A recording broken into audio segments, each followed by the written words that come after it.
First things first, it's been a busy summer for the academy, and one of the main talking points has been Oliver Shenton's been involved with Mark Hughes' first team squad. You must be delighted with that. Yeah, ultimately, that's what we're here for in the academy, is to serve the first team. And if the boys can't achieve that, then obviously make sure that they try and achieve a career in the game. To see Ollie make that breakthrough so quickly, obviously we're delighted, and there's nothing more rewarding than seeing one of your graduates in and around the first team. Obviously, being very young, we have to be very careful how that's managed, but all the time it looks like he's coping with it and dealing with it. Then really you just got to let him go. But it's great to see the manager again showing faith in, if the boys deserve it and are showing that promise, he will put them in. So it's great incentive for other players as well. It was almost a dream debut for him in the last minute of that volley just towards the end of the game, which cleared up the line. Yeah, I thought he looked very comfortable in the game, and I know in particular the first team staff were really pleased with him. It would have been fantastic for that volley to have dipped in, but hopefully that's a sign of more of what Ollie can do, and that there'll be more of that hopefully.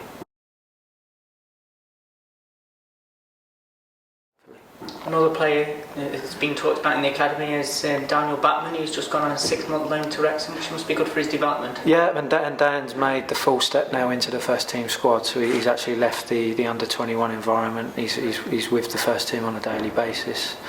And again, a huge part of his development will be to go and get that loan experience now that he's secured, and it'd be great for him to get a run of games in men's football, and we're delighted Wrexham have taken him. Another player is James Alabi, a 1-month loan to Accrington. That must be good for him. Similar situation. James needs to go and prove himself in men's football. He needs that valuable experience. Whilst the under-21s is a place where he would develop, but he needs that additional men's challenge now. And a similar story to Dan. He needs to go out and he needs to play. So hopefully it'll be another valuable experience for him.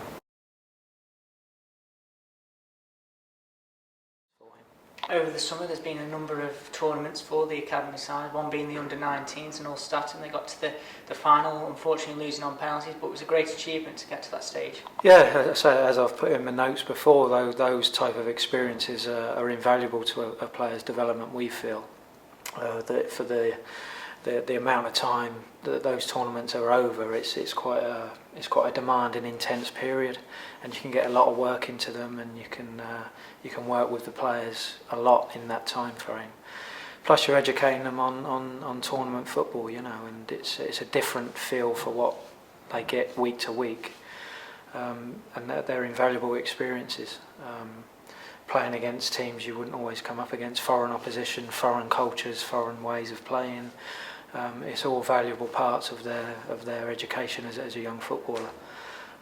The under-19 tournament in particular was probably one of the best I've experienced. It was a fantastic tournament, great test. The teams that were there were high standard, and we competed.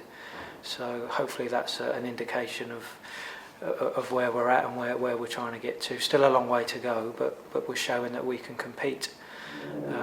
Similarly, obviously, with the Dallas tournament at the end of last year, and we are introducing the younger age groups to those, exposing them to those situations as well. So the under-12s group went to Valencia, and again, bar Barcelona and Real Madrid, who weren't there, every other Spanish club were there.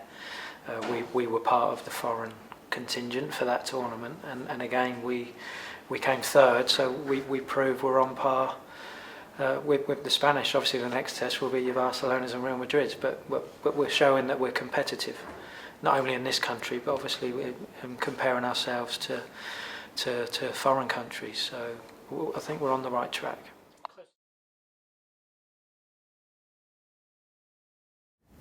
Onto the older age groups, under 21s and under 18s have just completed their pre-season programmes almost. I mean, are you pleased with how they are coping at this stage? Yeah, so pre-season is always a busy time. You're getting ready for that start of the season, which is in alignment with the first team season. So everything those age groups do is in alignment with the first team.